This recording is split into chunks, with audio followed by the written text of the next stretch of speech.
Yes, sir. Uzize? Abo. Apachuneza? Look at my brother. Chunguneza. One. What you getting now? What to no money? They're not utilizing that money. What she chagwa, what you think of my course? Could teach my projects. Upon our good as my projects. So, chungo to me, ngotumira mari kuti ana akrara munhu afa ndokuti kuti uone kwatichimwa vamwe vakatiza nemari vamwe vakanzi ichiitai maproject hapana ari kumbobudisa kana project yacho hatisimboiona saka ndiri kushuvira zvangu kuti ndikatsvaga kasmall scale farm ndobva ndatanga kugadzirawo nguruve dzangu So makatsamwa here mndani? Ndakatotsamwa. Yeah? Ndakatsamwa. But mimi handi muripe pa club Mbatutu. Mbatutu ya mushonga. Handi muriko here iko. Mushonga unondibatsira muupenyu wangu. Unokubatsira chirudzi? Inini mai. Unondibatsira paku if I'm just catch a cold. Ndikati kya. Zvafanana newhisky. Andiri kune matodzi ewhisky andinodhura asi tikaendesa kuengland kumbatutu inodhura manje.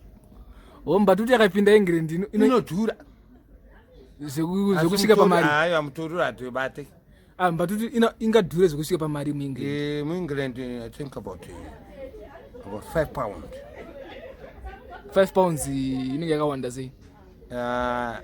I can convert it into US. 5 pounds. 5 pounds is too much. 1 pound. It's a lot of money also. Yes, I think about 20 pence. Saka Mbatutu yakanzi yapinda mu-UK. Yes. Inenge ichita 1 pound. No, 1 pound. Awada kutoda drum.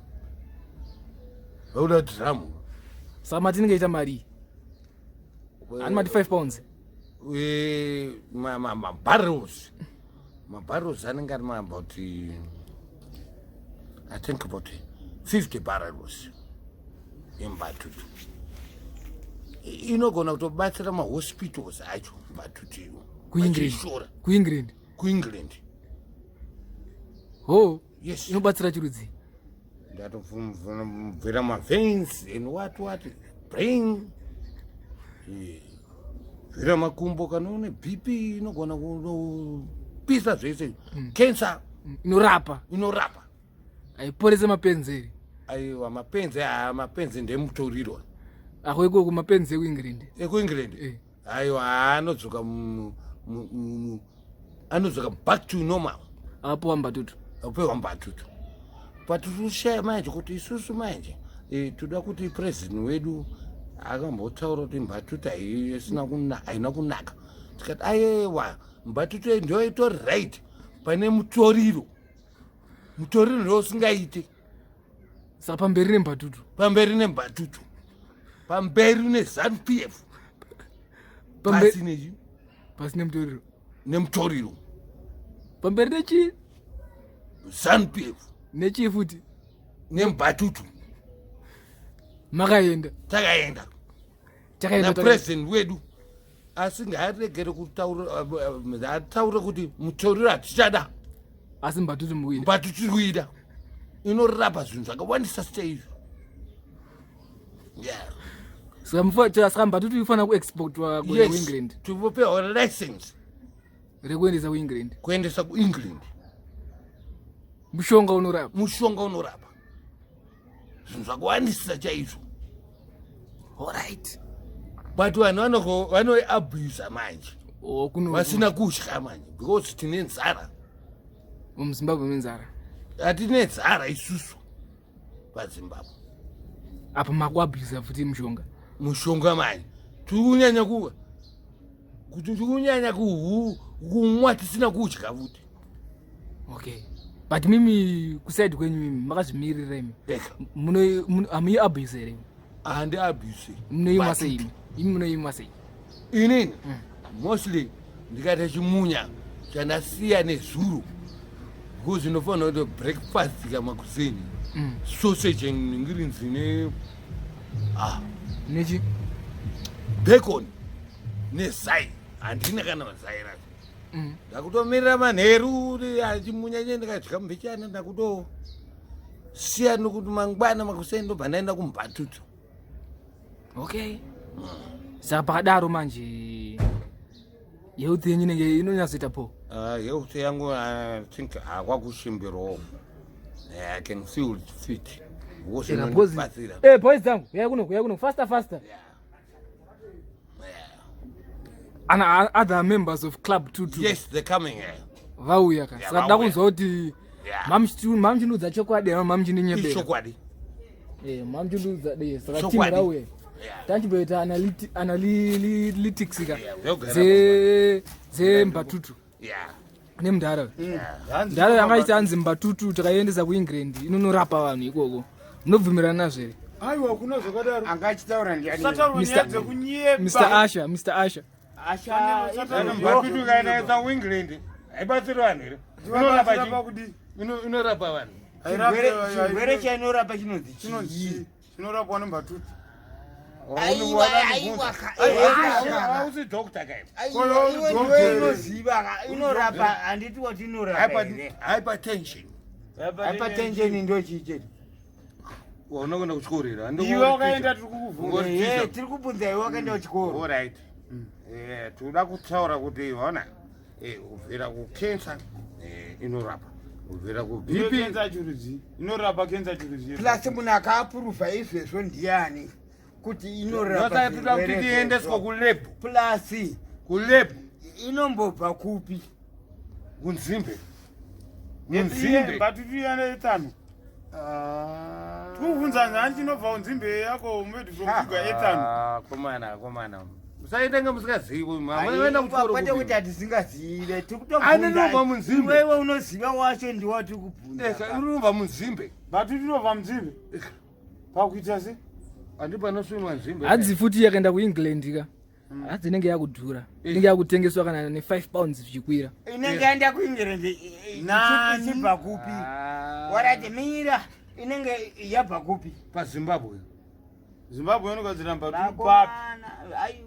Iwe baba musapote muchinyebera vanhu imimi. Export, not import. Export.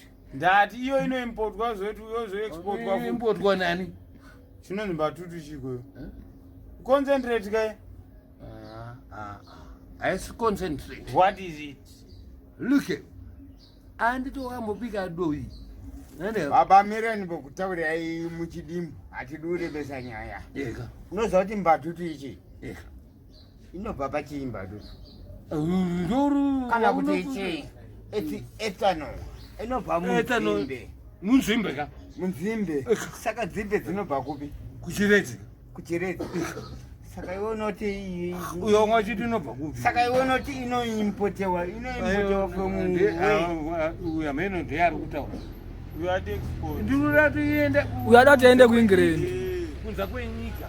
Chobva tapiwa kwanyika vamwe izvezvo. Ayo hanzi nesanonwiwa naShe. Hanzi ndiye kunorapa vanhu. Kurapa. Hanzi inorapa mapenzi ekuEngland. Iye ibenzi remuno Zimbabwe radinga. Mapenzi ekuEngland. Asha. Unoziva kuti ukanzwa uchitaura izvezvo. Nani? Nani? Nokuti mapenzi ekuEngland anorapiwa neMbatutu. Iye remuno Zimbabwe seisina kurapa. Komuno Mbatutu. Komuno ndazimira. Iwe wati Mbatutu inorapa mapenzi.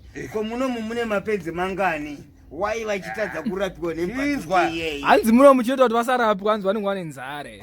Nzara. Ndio nokonzo. Nzara Ashe. Ndiyo nenzara. Hanzi saka inorapa vanhu vakaguta.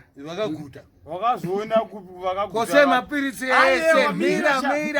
Usatinze nharo. Vakaguta vaina kwavaona kupi vachirapiwa. Iyo mapirisi paunoenda kwadhokota unonzi tanga wadya ubaiwa iri harinambonzi piritsi wakambopiwa here prescription yokunzi Mbatutu ipasiswe hakuna prescription yakati ipasiswe ndonyaya iwewe kupenga kwaunoita iwewe mapengera asha mazano rupenga mapengera unoita pati Mbatutu unoimwa waisingapore kupenga kwako hanzi na Usher na Mr. Usher ati hanzi ndini munhu one ari healthy pavanhu vese vanoma Mbatutu hanzi vamwe vese ava achitaura utano ndiani kuda kuda ini handina utano uri kuona inini manje unoziva kuti ka munhu ari bheta iwo ati ane utano ka ini ndiri kutaura munhu ari bheta pane vanhu vanomwa utano vanomwa Mbatutu inini handiite zvokuti mama ndani mama unomwa Mbatutu handiite zvokubikirwa sadza mama zvaunoita zvokuti mama ehe bikirwa chii unobikirwa chikafu nani keiwe anobikirwa namama nani ndekaka andogara unenge wachiona kupi ndotengaka utenge ndeta sei ani ndeta sei omana handiite zvokuti mama kuti mama asha ndakanzwa musuno uchiti ndiri gotwe ndombonotaura namai nyaya saizi yako iyoyi kutaura namai saizi iwewe wakuda kutofa zvako iwewe arurafa ndani unazwa kuti hakuna mukadzi kana achakuda iwewe ani unoda una here handina but age yangu ichirira iwewe achanyangokaona mari yakawanda seitaura usataure ndati hakuna mukadzi anokuda hakuna mukadzi anoda kusiyiwa ari chirikadzi une makore manganasha hakuna mukadzi anoda kusiyiwa ari chirikadzi chembereri kuwindire ndizvozvo inogona kungondida ichikudii yekuti mudharo ari right mudharo upi hakuna baba zvakatovharana Mr. Usher anambovhirira mukadzi aiwa kana mudhona taura wega hatidi kutaurira amaismonge ukanyeba wanyeba manje vapi maininga vava usadaro kuda ndiyo usadaro ye izvo zvazvitaura zvinotaurwa mama ye izvo zvazvitaura zvinotaurwa nenyaya aiwe iwa nti wakangoita mukadzi nevana 4 ukawana ndani musibongera ari kupiwa sibongere ndiani ndati wakangoita mukadzi nevana 4 chete handichada kutaura zvadaida kutaura akashane nyaya yake ka yeMbatutu iyi saka matozongosvika sana nda kunzwa aiwa tada kunzwa futi chokwadi here matosvika right time bosi pamina ndinyeberwa ka koMbatutu akachichi ndo zvana chitaura ka kuti inorapa ka hanzi inorapa ka vanhu ko ndiani akamborwara akarapwa neMbatutu plus chirwere chainorapa ndechii chinonzi chii chirwere chacho propera chinonzi propera chinonzi chii kuda iwo pawarwara aipa neMbatutu ndakarapiwa neMbatutu ndakaenda kuchipatara straight saka Mbatutu inorapa chirwere chinonzi hypertension chicho hanzi pamberi neMbatutu ndo zvanga chitaura akurwara unonzwa kuti uya akurwara pamberi nekuchaya mari kana ari pamberi neMbatutu Mbatutu ilegalizwe anzofanira legalizwa ende tikatokuona kutodaro padhuze nesu uyu munhu anopenga kuda ari kutopenga